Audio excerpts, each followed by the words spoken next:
Nah, apa yang terjadi kepada seorang Abu Lahab yang memiliki nama aslinya itu adalah Abdul Uzza. Abdul Uzza. Dia memiliki kunyahnya itu Abu Utaibah, tetapi kita taunya itu Abu Lahab. Nama aslinya itu Abdul Uzza. Ya, beda antara Qarun dengan Luqman. Qarun itu secara fisik sempurna tetapi hati hancur. Beda dengan Luqman yang secara fisik mungkin kurang tetapi hatinya sangat baik. Sehingga walaupun bukan nabi tetapi diabadikan oleh Allah namanya dalam Al-Qur'an. Bahkan disebutkan menjadi satu surat dalam Al-Qur'an padahal bukan nabi, bukan rasul. Assalamualaikum warahmatullahi wabarakatuh. Alhamdulillahirabbil alamin. Wabihi nasta'inu ala umuri dunya waddin. Wassalatu wassalamu ala asyrafil mursalin Sayyidina Muhammadin wa ala alihi wa ashabihi ajma'in. Wa ba'du.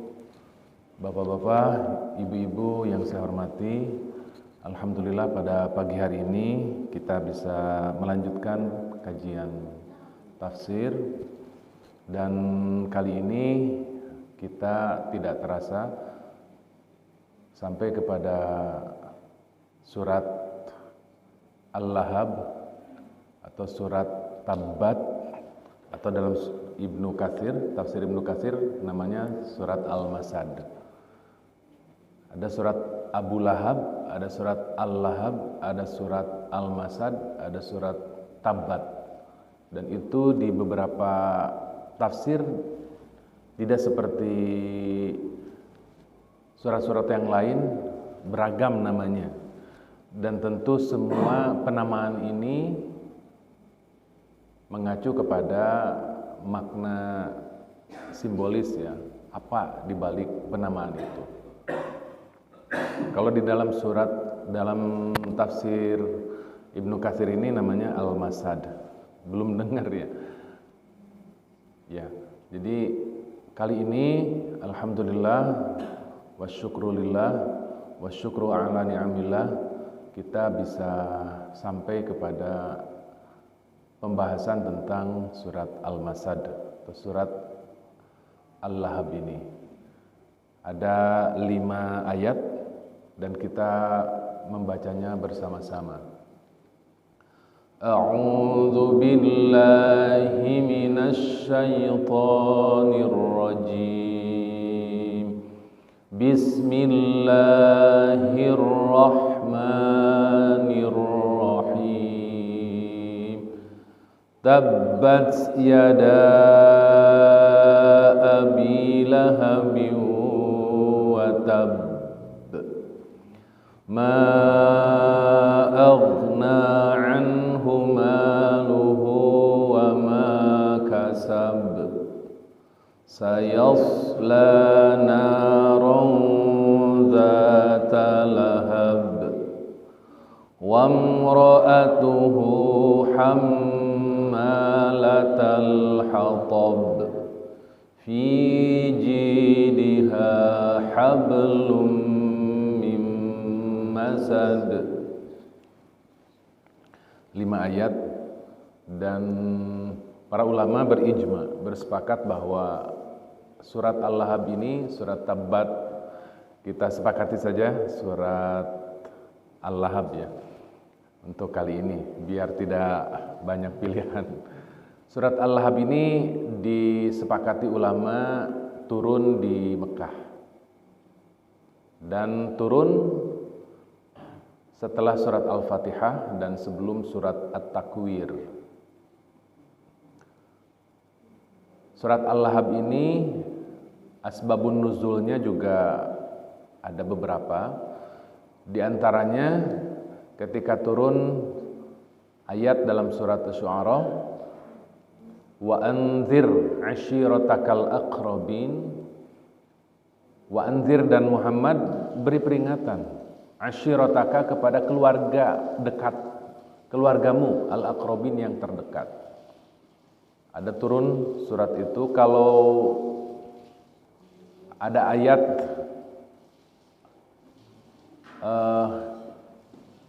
yang menyuruh Rasulullah Shallallahu Alaihi Wasallam untuk berdakwah secara terbuka.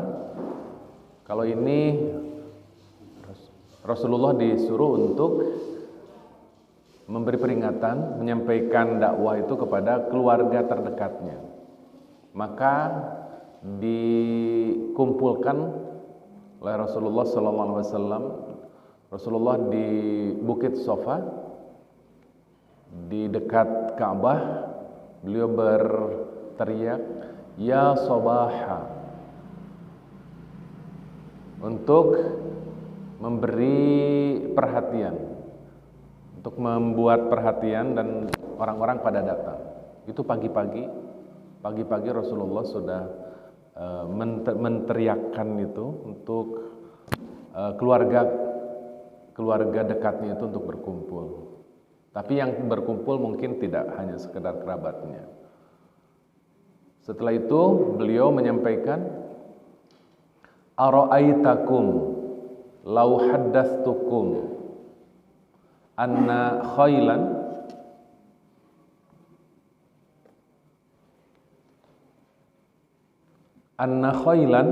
takhruju bisabhi hadal jabal akuntum musaddiqiyya?" Qalu ma jarrabna 'alaika kadhiban. Qala fa inni nadhirun lakum baina yaday 'adzabin syadid. Faqala Abu Lahab tabban laka ma jama'tana illa lihada. Thumma qama fanazalat hadhihi surah tabbat yada abi lahabi wa tabb. Jadi sebab nuzulnya itu adalah ketika Rasulullah mengumpulkan kerabatnya, dan yang hadir tentu bukan hanya kerabat, di pagi hari, dan Rasulullah kemudian mengatakan, "Bagaimana pendapat kalian kalau saya menggambarkan sesuatu bahwa di belakang Bukit Sofa ini ada musuh yang akan datang menyerbu kalian?"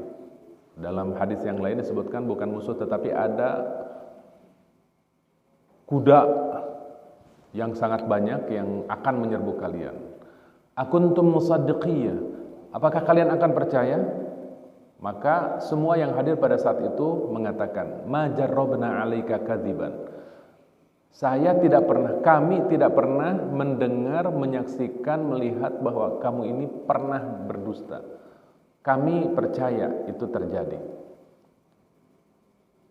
Maka kata Rasulullah, fa inni nadhirun lakum baina adzabin syadid. Maka saya memberikan peringatan kepada Anda semua bahwa nanti kelak kita akan berhadapan dengan sebuah azab yang sangat pedih. Nah, diberikan peringatan seperti itu, seorang jamaah yang hadir pada saat itu berteriak. Namanya Abu Lahab. Yang diteriakan tabban laka. Di hadis yang lain tabban laka ya Muhammad. Celaka engkau wahai Muhammad. Ma jama'tana illa lihadza. Hanya untuk ini kamu mengumpulkan kami. Atau dalam hadis yang lain, ya, ma jama'tana illa lihadza. Alihadza jama'tana? Dalam hadis yang lain berbentuk pertanyaan. Apakah hanya untuk ini kamu mengumpulkan kami? Untuk memberikan kabar bahwa nanti akan ada azab yang pedih. Summa qoma, kemudian dia berdiri, kemudian dia pulang, pergi. Dan kemudian turunlah ayat ini. Tabbat yada abi lahabi wa tabb. Membacanya bukan tabbat yada abi lahabi wa tabb. Tetapi di sana ada qalqalah yang berat, ya, karena ketika di huruf ba-nya itu ada syiddah, ada tasydid. Tabbat yada abi lahabi wa tabb. Jadi bukan wa tabb, tetapi wa tabb.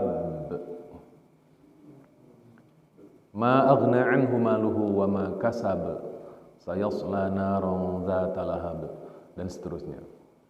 Nah, jadi ayat ini berhubungan dengan seseorang yang langsung ditohok namanya disebutkan dalam Al-Quran. Meskipun namanya bukan asli. Karena dalam tafsir Al-Asy'arawi, Al-Mutawalli Asy'arawi, disebutkan bahwa ketika Al-Quran menyebutkan seseorang dalam Al-Quran, apakah itu yang sudah berlalu ataukah yang sedang terjadi, maka pasti akan terjadi. Dan ini turun, ada yang mengatakan di tahun keempat kenabian, ada yang menyatakan sebelum itu. Dan kemudian ayat ini kan tentang Abu Lahab yang turun pada tahun keempat kenabian atau sebelumnya, yang kemudian Abu Lahab sendiri meninggalnya itu, matinya ya, meninggal itu terlalu sopan mungkin, matinya itu di tahun kedua hijrah.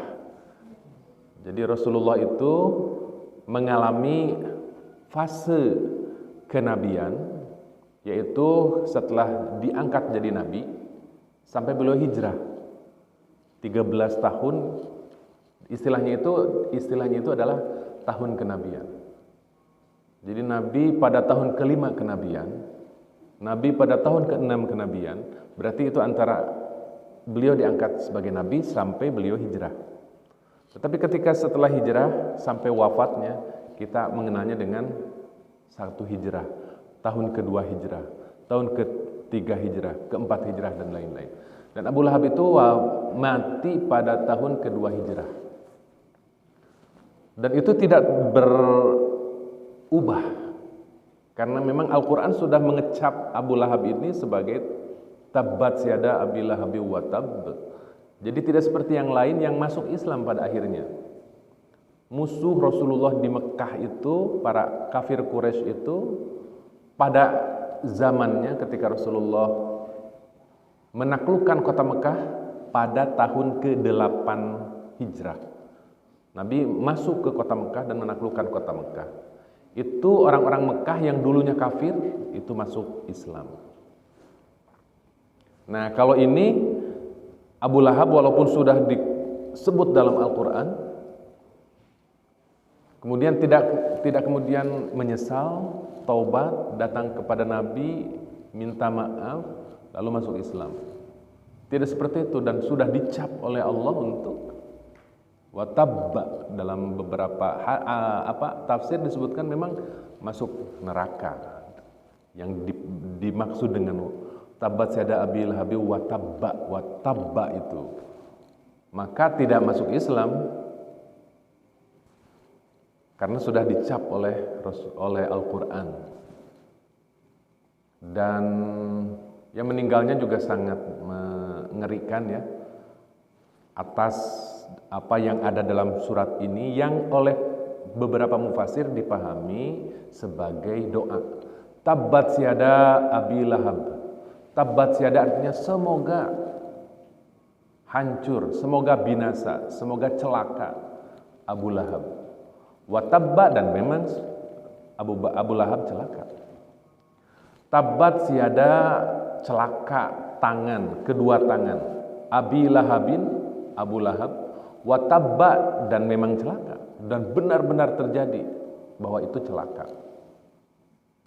Dan itu di dalam Al-Quran surat Al-Lahab ini, di dalamnya ada mukjizat yang di antara mukjizat dalam Al-Quran itu adalah an-naba, berita tentang sesuatu yang belum terjadi dan pasti terjadi.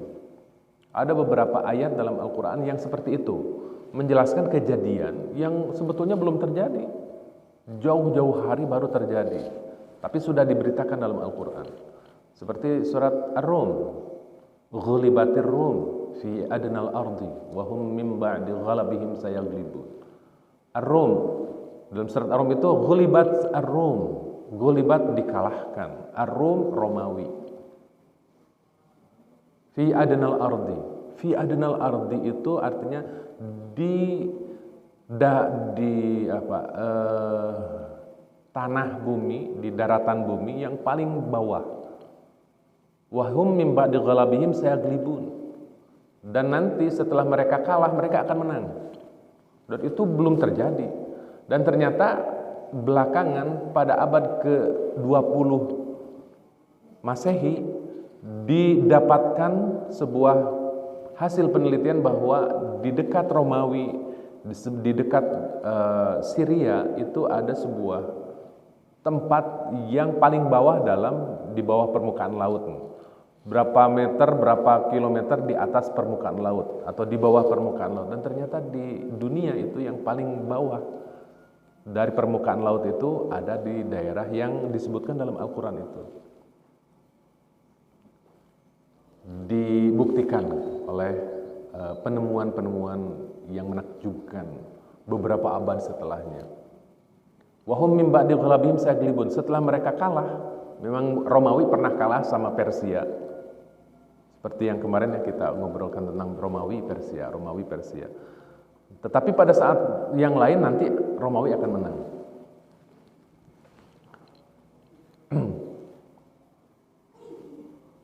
Ayat pertama itu adalah tabbat yada abi lahabi wa tabb, tentang Abu Lahab. Abu Lahab itu adalah paman Rasulullah sallallahu alaihi wasallam. Dalam tafsir Al-Biqai, Nazmud Durar fi Tanasubil Ayati was Suwar, ada sebuah kitab yang sangat indah namanya Nazmud Durar. Nazmud Durar itu kalau diterjemahkan itu adalah menguntai permata sehingga menjadi teruntai gitu.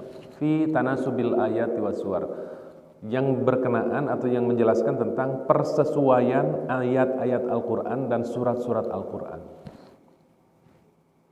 Sangat indah itu kitabnya, karya Al-Biqai itu, yang di dalam tafsir Al-Biqai disebutkan bahwa tujuan utama dari diturunkannya surat Al-Lahab ini adalah tentang kepastian yang terjadi kepada orang-orang yang inkar, kepastian terjadinya azab, terjadinya kecelakaan.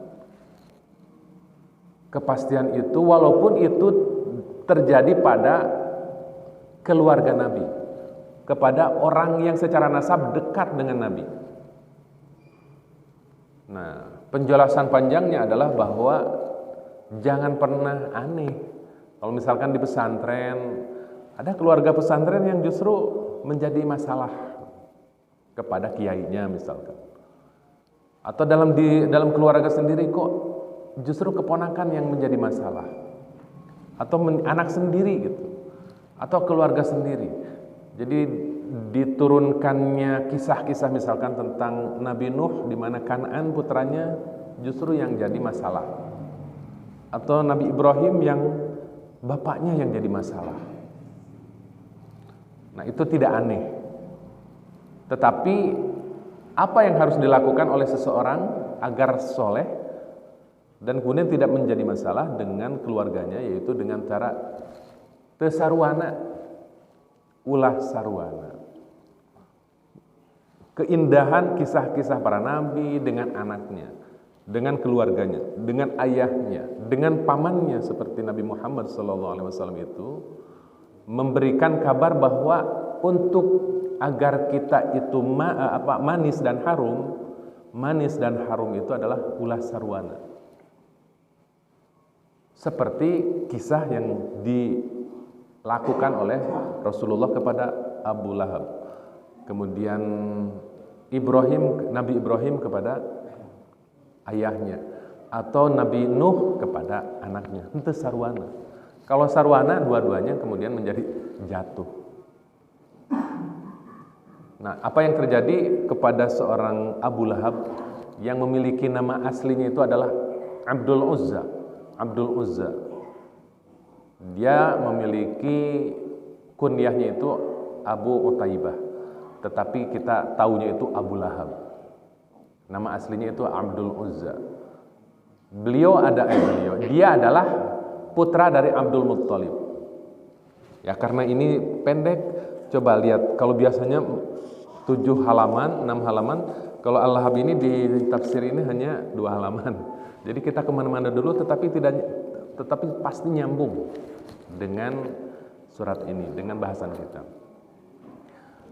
Abu Lahab itu adalah putra dari Abdul Muttalib, kakeknya Nabi. Kakeknya Nabi memiliki 16 putra. 10 putra, 6 putri. Abdul Muttalib itu. Sehingga kemudian kalau kita mendengar nama ini itu adalah keluarga Nabi. Ada namanya Al-Harith, ada namanya Az-Zubair, ada Abdullah, bapaknya Rasulullah, ada namanya itu Hamzah. Hamzah ini adalah paman Nabi, sekaligus juga sahabat Nabi karena usianya sama, dan bahkan menjadi saudara sesusu Nabi Muhammad SAW. Hamzah itu. Abdullah menikah dengan Aminah, dan Abdul Muttalib menikah, dan sama-sama punya anak, yang kemudian dua-duanya juga disusukan oleh seorang perempuan mulia. Ada yang mengatakan sebagai Suaibatul Aslamiyah, ada menyebutkan Tuaibah atau apa, yang kemudian ketika Hamzah ini meninggal di medan Uhud pada tahun ketiga Hijrah itu, maka rasa kehilangan Rasulullah itu luar biasa, sangat kehilangan, karena Hamzah itu adalah orang yang termasuk paling besar jasanya dalam membela dan menjaga Rasulullah SAW. Tidak ada orang yang berani menampar Abu Jahal kecuali Hamzah. Hamzah ini yang menampar Abu Jahal sampai berdarah, dan orang Arab tidak ada yang berani untuk melawan Hamzah ini. Sayangnya beliau itu sering keluar Mekah untuk berburu. Di perburuan pernah mengalahkan singa dan kemudian membawa kepalanya ke Mekah. Saking beraninya, dan orang-orang takut kepada Hamzah. Itu adalah paman beliau. Ada juga nama paman itu Al-Abbas, yang lahir 3 tahun sebelum Rasulullah lahir. Al-Abbas ini keras suaranya kalau dalam ekspedisi atau perang atau apapun. Al-Abbas ini konon bersama Nabi dan menyuarakan, meneriakkan apa yang harusnya disampaikan oleh Nabi, misalkan dalam peperangan. Keras suaranya Al-Abbas itu, dan memiliki seorang putra yang termasyhur, yang diantara tokoh-tokoh yang saya kagumi dalam konteks keilmuan itu adalah Abdullah bin Abbas, yang bergelar Bahrul Ulum atau digelari Hibrul Ummah. Saking luasnya ilmunya Abdullah bin Abbas, dan dalam pemahaman saya Abdullah bin Abbas itu adalah orang pertama yang mendirikan pesantren, dalam tanda kutip ya. Karena di rumahnya ini tidak pernah berhenti orang berkunjung untuk belajar. Yang di dalam rumah itu sulit untuk keluar karena banyak orang di luar, dan orang yang di luar sulit untuk masuk karena penuhnya orang di dalam. Usianya masih muda ketika Rasulullah wafat, usianya masih belasan tahun. Tetapi nanti akan menjadi seorang tokoh panutan tentang keluasan ilmu. Abdullah bin Abbas yang menulis tafsir Tanwirul Miqbas fi tafsir Ibni Abbas. Al-Abbas ya, Al-Abbas ibnu Abdul Muttalib. Ada juga Abu Talib. Abu Talib itu ayah dari Ali bin Abi Thalib atau ayah dari Ja'far bin Abi Thalib dan lain-lain. Kalau perempuan ada namanya Sofiyah. Sofiyah itu ibunda dari Zubair bin Awam. Zubair bin Awam itu nanti menikah dengan putri Abu Bakar, yaitu Asma. Banyak nama ya. Kemudian ada lagi Arwah yang menikah dengan Jahshin, yang kemudian punya anak namanya Zainab binti Jahshin. yang dinikahi oleh Rasulullah SAW. Ada Hamnah juga yang memiliki kisah menarik tentang perjalanan kehidupan Rasulullah SAW. Nah, dari 16 putra-putri Abdul Muthalib ini, tentu yang paling menarik itu kisah tentang Abdullah, ayahanda dari Rasulullah SAW. Itu dari sisi positifnya. Dari negatifnya mungkin adalah Abdul Uzza, yaitu Abu Lahab ini, yang berduet secara meyakinkan dengan istrinya, dengan Ummu Jamil. Nama aslinya itu adalah Arwa binti Harb bin Umayyah. Arwa itu adalah istri dari Abu Lahab. Yang di film Umar bin Khattab itu, kalau pagi-pagi dia membawa kayu bakar, digotong di punggungnya, kemudian dihamparkan di depan rumah Rasulullah SAW untuk merintangi jalan Rasulullah keluar. Arwa binti Harb, berarti kalau binti Harb berarti dia adalah adik dari Abu Sufyan. Abu Sufyan itu pemimpin besar orang Mekah setelah wafat para pemimpin besar. Para pemimpin besar Mekah sebelum perang Badar mereka mampus, mati, itu adalah Abu Jahal, Utbah bin Rabi'ah, Al-Walid bin Mughirah, Al-As bin Wa'il, yang nanti di surat Al-Kafirun insya Allah kita kaji tokoh-tokoh besar orang kafir Quraisy itu. Yang diantaranya adalah Abu Lahab ini. Abu Lahab ini yang memiliki istri namanya Ummu Jamil, dikenal dengan Ummu Jamil, Arwa binti Harb bin Umayyah. Ya, lanjut. Tabbat siada Abi Lahab wa tabba. Tabbat, celaka. Tabba, batta, sama artinya keputusan yang akhirnya nanti adalah negatif, kehancuran. Tabba, celaka. Yada Abi Lahab wa tabba. Yada itu dua tangan. Abi Lahab, Abu Lahab. Wa tabba, dan memang begitu kejadiannya. Tabbat, celaka. Yada, kedua tangan. Kedua tangan. Kenapa kemudian tidak disebut celaka Abu Lahab gitu? Kenapa kemudian diwakilkan oleh dua tangan? Nah, ini dalam kajian bahasa ini ada namanya balagoh ya. Dalam balagoh itu ada satu kajian yang menarik namanya majaz mursal. Majaz mursal itu seperti itu. Inni wajjahtu wajhiya. Aku menghadapkan wajahku lilladzi fataras samawati wal ardh, dalam doa istiftah ya, doa iftitah itu, inni wajjahtu wajhiya lilladzi fataras samawati wal ardh. Aku hadapkan wajahku. Sebetulnya bukan wajahku, tapi jiwa ragaku diwakili oleh wajah. Karena apa? Nah, ini makna terdalamnya itu. Karena orang kalau sudah melihat wajahnya sudah kenal, gak usah melihat ke bawahnya. Tapi kita melihat seseorang dari tengkuk, dari leher ke bawah, kita gak bisa mengenal sahanya gitu. Tapi kalau sudah melihat wajahnya baru lihat. Jadi wajah itu menjadi sesuatu yang menggambarkan seseorang. Kalau sudah wajahnya terlihat, saya kan suka duduk di depan rumah, yang pernah ke rumah saya tuh. Kemudian dari arah sana ada yang bawa motor. Saya lihat dia tersenyum, saya melihat dia begini gitu. Tapi saya nggak ikut senyum atau apa karena pakai masker ya gitu. Saha sih gitu. Wajahnya tidak terlihat. Kalau saya kan terlihat wajah saya dan kemudian dia begini, dia assalamualaikum, dia senyum gitu. Wajahnya tidak terlihat. Jadi cukup dengan tahu wajahnya, kita akan tahu ke bawahnya.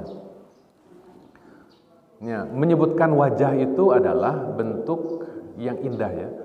Seperti gini, dari tadi saya tidak melihat batang hidungnya. Padahal orangnya, batang hidungnya. Nah ini dalam bahasa Arab, bahasa Indonesia juga kan dikenal seperti itu. Ujuk-ujuk, oh ya batang hidungna datang, batang hidungna hungkul. Gak seperti itu. Jadi dalam bahasa Arab namanya majaz mursal. Jalan macet. Itu sebetulnya salah ya. Jalan macet. Yang macet itu kan mobil. Jalan disalahkan nih, jalan macet. Tasik menjadi juara. Nah, itu majaz mursal. Tasik menjadi juara tingkat nasional. Yang juara bukan Tasik. Yang juara adalah misalkan olahragawan atau qori'ah ya gitu dan seterusnya. Nah, tabat siada Abi Lahab wa tab. Dua tangan Abu Lahab ini celaka. Padahal bukan dua tangan, tetapi seluruh. Tetapi memang perbuatan yang dilakukan oleh Abu Lahab ini sudah keterlaluan dan digambarkan perbuatan itu dilakukan oleh tangan. Tangannya ya yang bermasalah. Tabat siada Abi Lahab wa tabba. Tabat celaka dua tangan Abu Lahab wa tabba dan benar-benar terjadi dan benar-benar celaka. Dalam kematiannya karena Abu Lahab ini tidak ikut perang Badar. Di antara semua tokoh-tokoh besar pemuka Mekkah itu ikut perang Badar. Abu Jahal mati di tangan Ibnu Mas'ud, Abdullah bin Mas'ud. Kemudian Umayyah bin Khalaf mati di tangan Bilal bin Rabah. Kemudian Utbah bin Rabi'ah yang termasuk tertinggi, pemimpin tertinggi itu mati di tangan Hamzah bin Abdul Muttalib. Ini yang memicu balas dendam itu. Putra-putri Utbah ini dendam. Yang diantaranya adalah Hindun binti Utbah bin Rabi'ah itu nanti di perang Uhud ya balas dendam. Semuanya meninggal dan mati dan kemudian nanti dipimpin Mekah itu oleh Abu Sufyan.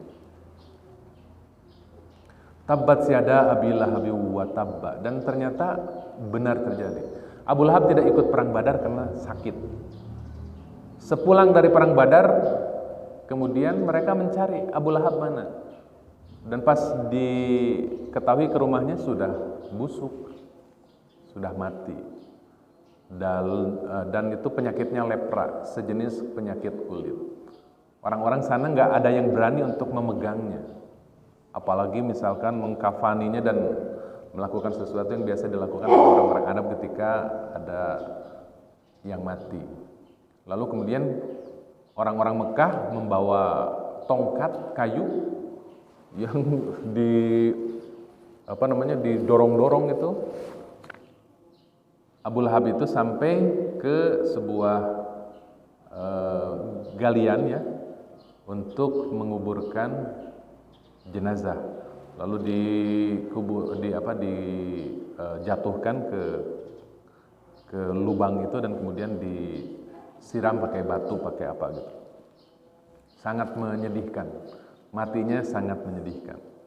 Tidak terhormat seperti dalam tanda kutip seperti para tokoh Quraisy yang mati di medan perang dalam keadaan mati terbunuh di perang. Maka celaka, benar-benar celaka. Apalagi nanti di hari kiamat, apalagi nanti di neraka, Abu Lahab ini sungguh terhina. Ma agna anhu maluhu wa ma kasab. Ma agna, tidak berfaedah, tidak bermanfaat. Anhu, darinya, maluhu, hartanya, wa ma kasaba, dan apa-apa yang dia usahakan. Ma agna anhu maluhu wa ma kasaba. Ma agna anhu maluhu syai'an wa ma kasaba. Ada yang dibuang di sana. Ma agna anhu maluhu wa ma kasaba. Tidak berfaedah hartanya yang banyak, wa ma kasaba, dan apa yang dia usahakan tidak lagi bisa membantu dan menolongnya dari azab Allah. Ayat ini menunjukkan bahwa memang harta kita, apalagi kalau memang harta itu didapatkan dengan haram, dikeluarkan dengan haram, bukan lagi tidak bermanfaat tetapi bahkan mencelakakan. Harta itu bisa mencelakakan dan bisa menyelamatkan. Harta yang menyelamatkan itu adalah harta yang kita keluarkan di jalan yang benar. Dan itu beratnya luar biasa. Saya mendalami dunia ini alhamdulillah sejak 10 tahun. Jadi saya alhamdulillah sudah 10 tahun menjadi bendahara umum Baznas Kota Tasikmalaya. Proposal ya. Ya, jadi mempelajari juga bukan sekedar menjaga uang Baznas Kota Tasikmalaya, juga belajar bagaimana sih kita itu betapa cinta kepada harta, sulit mengeluarkan itu.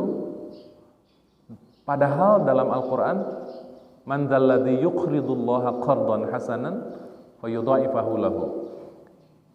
Jadi kalau kita mengeluarkan uang di jalan yang baik, di jalan yang benar itu, apalagi semakin banyak itu artinya kita menitipkan dan meminjamkan uang kepada Allah, yang nanti oleh Allah dibayarnya itu berlipat ganda.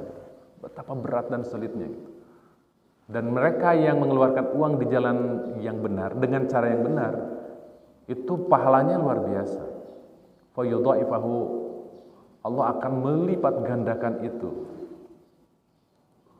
Dan itu akan menyelamatkan.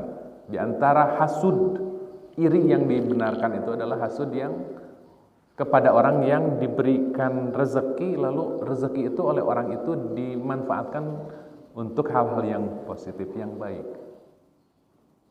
Beratnya luar biasa. Dan target zakat di Kota Tasikmalaya, di Jawa Barat, di nasional itu jauh dari target. Ya, karena salah satunya karena kecintaan kita kepada harta itu. Makanya menjadi rukun Islam zakat itu. Menjadi rukun Islam sama dengan sholat, sama dengan syahadat, sama dengan haji. Masuk rukun Islam. Ma agna anhu maluhu wa ma kasaba. Dan tidak bisa menolong dia harta yang banyak yang dia miliki. Dalam tafsir yang lain disebutkan ma agna anhu maluhu, harta sebagai modalnya, wa ma kasaba, dan sebagai keuntungan atau laba atau batinya. Modalnya untuk bermanfaat, batina oke untuk bermanfaat. Sayasla narong zatal lahab. Sayasla narong zatal lahab. Dia akan masuk ke dalam neraka zatal lahab yang memiliki api lahab yang menyala dengan kuat. Yang dalam bahasa Arab lahab itu artinya api yang tidak mengeluarkan asap. Dulu waktu pakai minyak tanah ya, panci teh hararidung pan ya. Iya, dan panasnya tidak kuat. Pakai kompor itu. Tapi kalau kompor gas itu tidak ada hasupna, tidak ada asapnya, itu lahab itu yang warnanya biru itu panci alat masak kita itu tidak sampai gosong, tidak sampai hitam. Wawaas kapungkur mah aya nu tukang ngabersihan bujur katelnya gitu, aya mah tos henteu. Nah, lahab itu api yang tidak ada asapnya. Sayasla, dia akan masuk naron, neraka. Zatal lahab yang memiliki ruhai. Ini dalam bahasa Arab, dalam ilmu balagoh itu namanya jinas. Tabat yada Abu Lahab, tabat yada Abi Lahab. Abi Lahab. Abi Lahab itu lahab itu artinya nama orang. Tapi nanti saya selanaron zata lahab, sama lahab yang pertama dengan yang kedua. Tapi maksudnya beda. Yang satu nama orang, yang satu lahab itu artinya neraka. Api. Nah, itu namanya jinas. Orang Arab, orang Indonesia juga banyak. Kita bicara tentang jinas itu banyak ya. Dia makan kecapi sambil main kecapi. Dia makan kecapi sambil makan kecapi. Kecapi yang pertama adalah buah-buahan, kecapi yang kedua adalah bank antar saya ke bank. Banyak, yang seperti itu banyak. Nah itu namanya jinas. Ini tabat siada Abi Lahab dengan Zata Lahab. Di dalam bahasa Indonesia ada namanya yang homograf, homopon, homonim. Homograf itu ditulisnya sama, tapi dibacanya beda. Ada homopon, dibacanya sama, tetapi ditulisnya beda. Seperti bank sanksi ya. Saya sanksi, apakah dia akan mendapat sanksi? Sanksi yang pertama adalah ragu ya. Ragu. Sanksi yang kedua, hukuman. Sanksi hukuman itu saneksi, SANKSI. Tapi kalau ragu itu SANGSI, sanksi. Nah seperti itu. Tabat siada Abi Lahabi wa tabba, ma agna anhu maluhu wa ma kasaba, wa ma kasab. Sayasla naron dzata lahab. Dia akan masuk neraka yang memiliki api yang sangat panas, yang bergejolak. Abu Lahab itu dipanggil Abu Lahab karena Lahab itu artinya cerah juga. Abu Lahab itu secara fisik wajahnya sangat ganteng. Lahab itu juga artinya merah. Wajahnya Abu Lahab itu merah. Nah, dua-duanya sama. Memang wajahnya merah karena negatif ya. Ada juga yang memahami, para mufasir itu memang Abu Lahab ini ganteng. Tadi saya sebutkan nama Abdullah bin Abbas ya, yang konon wajahnya mirip wajah Rasulullah SAW. Mirip dengan wajah Rasulullah SAW, dan di sininya hitam karena jago nangis sampai mengalir terus air matanya, sampai ada kelihatan tempat mengalirnya air mata. Saking jago menangis. Kalau jago menangis berarti dosanya kurang sedikit ya. Kalau kita sulit menangis memang karena ada yang menghalangi nangis kita, ada yang menghalangi air mata keluar, yaitu dosa. Semakin banyak dosa, semakin sulit menangis. Semakin mudah menangis berarti dosanya semakin sedikit. Tapi kalau perempuan mudah menangis itu entah mungkin karena memang dosanya sedikit, atau memang karena stok air mata di perempuan itu lebih banyak daripada stok air mata di laki-laki. Mudah-mudahan kalau perempuan yang mudah menangis itu karena memang dosanya sedikit.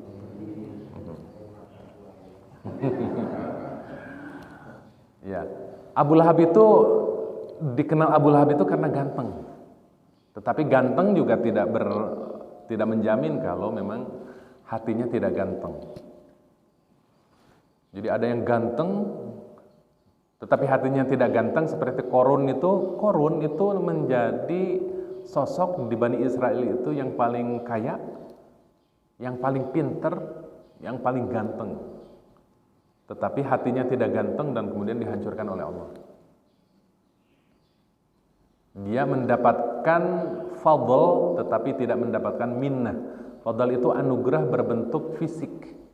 Minnah itu anugerah berbentuk non fisik, rohani. Jadi nilai fisik itu kemudian menjadi bermanfaat kalau rohaninya mantap. Fadl itu bermanfaat kalau minnahnya bermanfaat. Seperti Nabi Yusuf, fadlnya dapat, gantengnya dapat, tapi minnahnya, hatinya juga ganteng. Beda dengan Korun itu, dalam beberapa tafsir itu disebutkan ganteng wajahnya, kemudian paling pinter sehingga bisa mengubah tembaga jadi perak, kuningan jadi emas. Saking pinternya itu, pinter, tetapi kemudian tidak mendapatkan minnah. Ada yang mendapatkan minnah tetapi tidak mendapatkan fadl. Seperti nama Luqman Al-Hakim yang diabadikan dalam Al-Quran surat ke-31, surat Luqman itu wajahnya, maaf tanda kutip ya, mengerikan. Wajahnya itu dia termasuk yang hitam, legam badannya itu, dia pendek, dia gendut, dia mancung ke dalam itu. Gak ada sisi-sisi keindahan dalam wajahnya. Yang dalam satu tafsir saya pernah baca ya.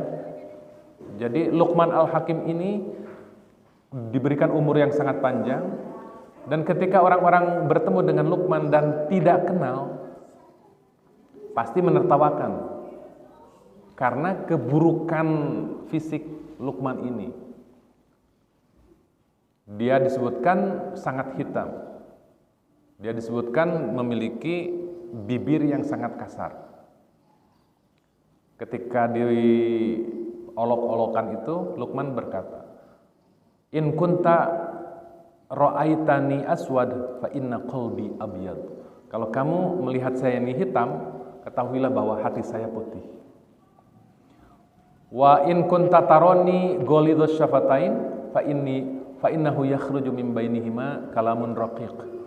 Kalau kamu melihat bibir saya ini besar dan kasar, maka ketahuilah bahwa yang keluar dari kedua bibir saya ini adalah kata-kata yang lembut, yang diabadikan dalam Al-Quran, diabadikan dalam hadis-hadis tentang ungkapan-ungkapan indah dari Luqman Al-Hakim ini. Ya, beda antara Qarun dengan Luqman. Qarun itu secara fisik sempurna tetapi hati hancur. Beda dengan Luqman yang secara fisik mungkin kurang tetapi hatinya sangat baik. Sehingga walaupun bukan nabi tetapi diabadikan oleh Allah namanya dalam Al-Quran. Bahkan disebutkan menjadi satu surat dalam Al-Quran, padahal bukan nabi, bukan rasul. Nah, ini pelajaran bagi kita ya, untuk menjadi siapakah kita.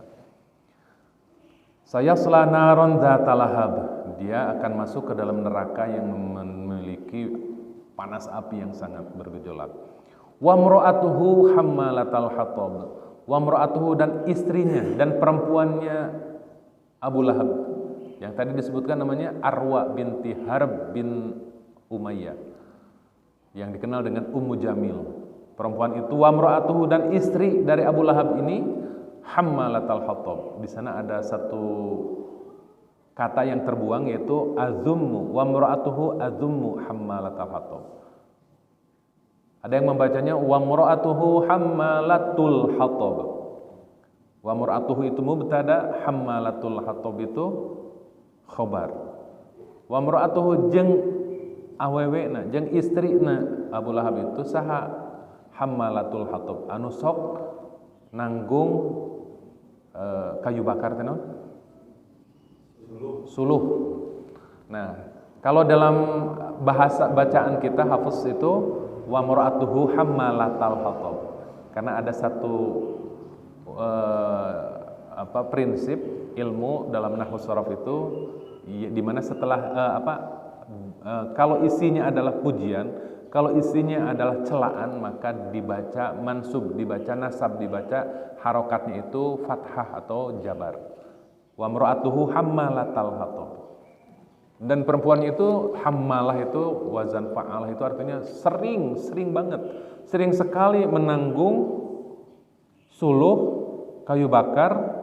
Ada yang menyebutkan itu duri ya, kayu bakar berduri itu untuk disimpan di depan rumahnya Rasulullah agar Rasulullah terganggu jalannya.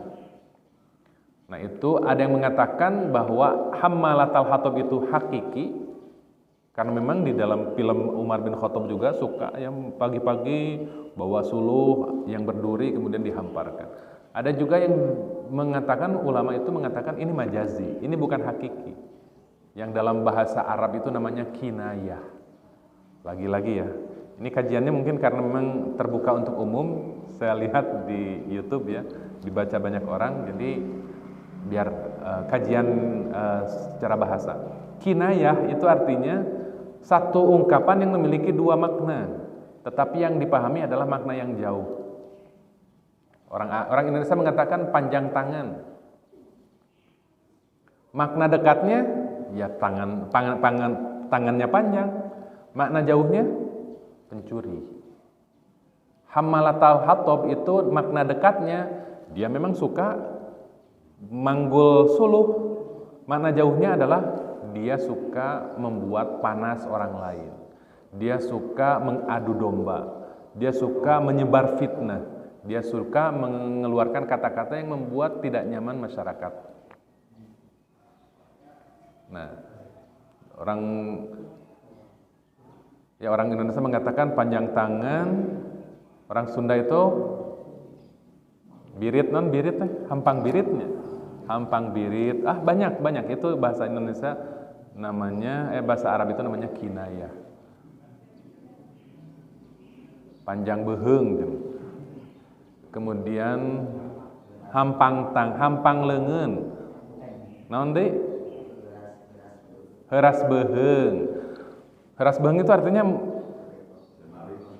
hese bedegong ya. Heuras beheung bedegong. Si eta heuras beheung pisan ternyata henteu bedegong dia. Oh, ternyata emang hese malik. Ya, seperti itu. Jadi dia bisa memiliki makna yang benar, yang memang saya punya teman panjang tangan. Tapi dia tidak pernah korupsi dan tidak pernah maling. Tapi memang kalau saya ini mungkin 45 cm, dia itu sampai mungkin 60 cm panjang. Ada fotonya. Ya, jadi ya itu kinayah. Kinayah itu memiliki dua makna, yang dimaksud adalah makna jauh. Hammalatal hatab itu juga maknanya jauh. Hammalatal hatab itu bukan dia suka bawa memanggul kayu bakar, tetapi memang kebiasaannya dia itu untuk menjadi provokator, untuk menyebarkan fitnah dan lain-lain. Wa imra'atuhu hammalatal hatab fi jidiha hablum mim masad. Fi jidiha, dalam lehernya itu hablun ada tali, min masadin dari serabut. Di lehernya itu di neraka nanti akan dikalungkan serabut api yang akan menggorok lehernya Ummu Jamil ini. Nah, ini ada makna majazi, ada makna hakiki. Makna hakikinya memang ternyata di zaman Rasulullah SAW, Ummu Jamil ini pernah mengatakan dengan membawa kalung yang sangat berat, kalung emas, dan mengatakan ini adalah kalung yang akan saya jadikan modal untuk mencelakai, untuk mengganggu Muhammad. Saya akan jual untuk membayar orang mencelakai Muhammad, menyiksa, menyakiti, mengganggu Muhammad, kata Ummu Jamil.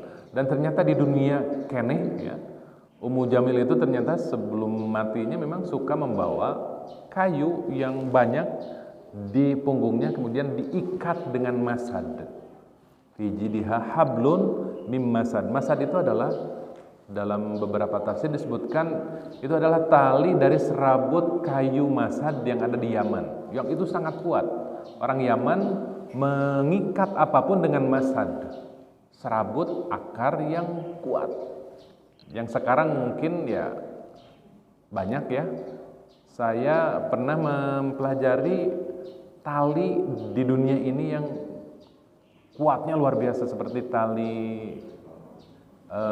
lip itu, ya kan, dia tali itu, yang tali itu bisa mengamankan puluhan ton hanya dengan tali, utas tali sebesar ini. Nah, di Yaman ada kayu pohon masad yang memiliki serabutnya itu yang sangat kuat. Kemudian fi jidiha hablum mim masad, di dunia Ummu Jamil sudah tersiksa dengan kebiasaan memanggul kayu bakar yang diikatkan kemudian di lehernya.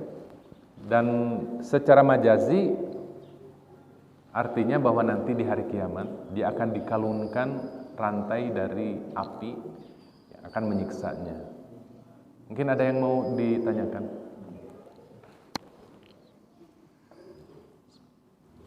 mengenai surat Al-Masad, saya dengar dan memang beberapa orang tua, ulama itu agak segan membacanya. Mungkin karena menghargai Rasulullah SAW. Apakah itu bisa kita jadikan hujah bagi orang yang sama? Kita sering-sering membaca kata itu karena memang sangat menjaga rasa Rasulullah bahwa itu kan terkait dengan keluarganya. Itu ada juga begitu. Ya, saya pernah baca juga ya kemarin waktu Ramadan, ada seorang santri yang menulis status di Facebooknya untuk melewatkan surat Al-Masad, surat Al-Lahab ini dalam tarawehnya karena menghargai Rasulullah SAW. Kemudian, apakah memang kita melewatkan juga gitu? Tentu tidak. Kita tidak mengurangi satu ayat, bahkan satu huruf pun dalam Al-Quran untuk dibaca. Semua ayat-ayat Al-Quran itu memiliki makna pesan yang sangat luar biasa. Yang tadi saya sebutkan di awal, dalam kitab Nazmud Duror, fi tanasubil ayati wassuar itu disebutkan bahwa pesan tujuan dari surat ini adalah untuk menegaskan kepastian adanya kecelakaan kepada siapapun yang menentang kebenaran, walaupun itu dilakukan oleh keluarga sendiri. Kita melihat kalau konteksnya hari ini seperti itu. Ini kan keluarga Nabi juga, ini kan pamannya. Tetapi dalam konteks hari itu, di zaman Nabi, betapa permusuhan, kebencian, dan apa yang dilakukan oleh keluarga Abu Lahab ini sungguh mengganggu Rasulullah SAW, sehingga kemudian Allah menurunkan surat khusus tentang dia. Tidak melihat apakah itu keluarganya, karena kalau demikian maka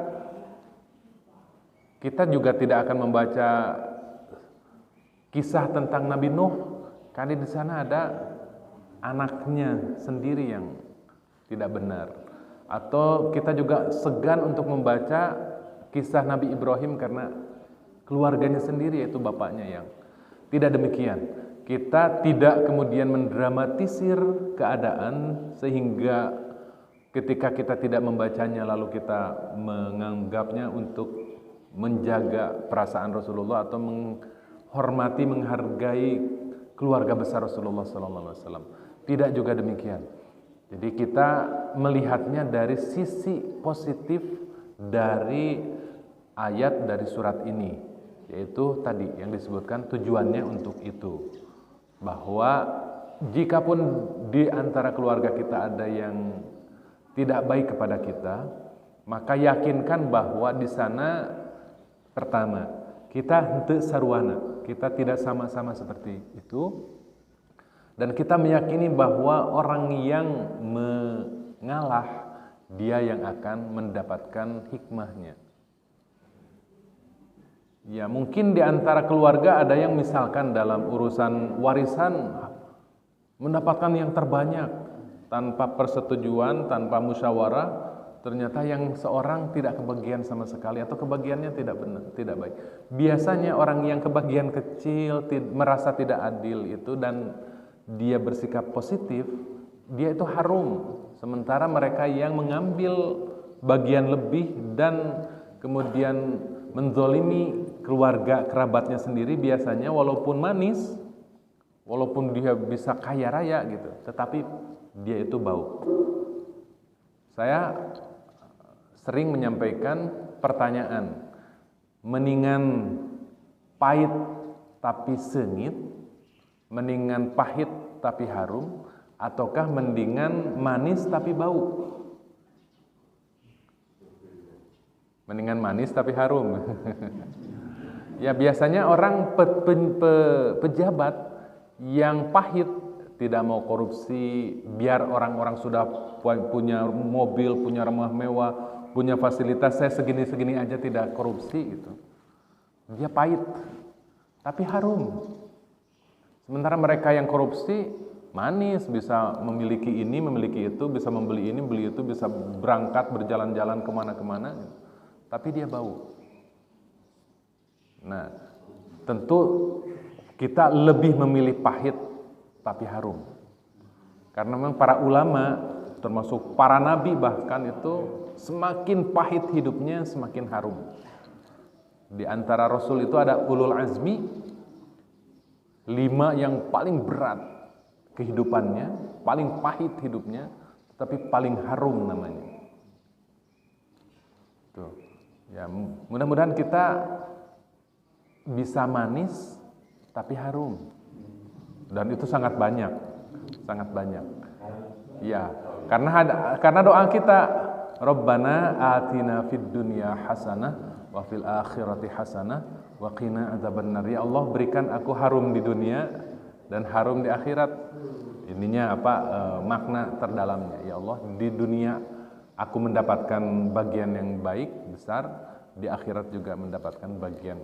Karena wa minhum may yaqulu wa minan nasi may yaqulu rabbana atina fid dunya wa ma lahu fil akhirati min khalaq. Ada juga yang ingin di dunia mendapatkan banyak, tetapi di akhirat tidak kebagian apa-apa. Manis di dunia tapi bau, kemudian juga pahit di akhirat. Rabbana atina fid dunya hasanah wa fil akhirati hasanah wa qina adzabannar.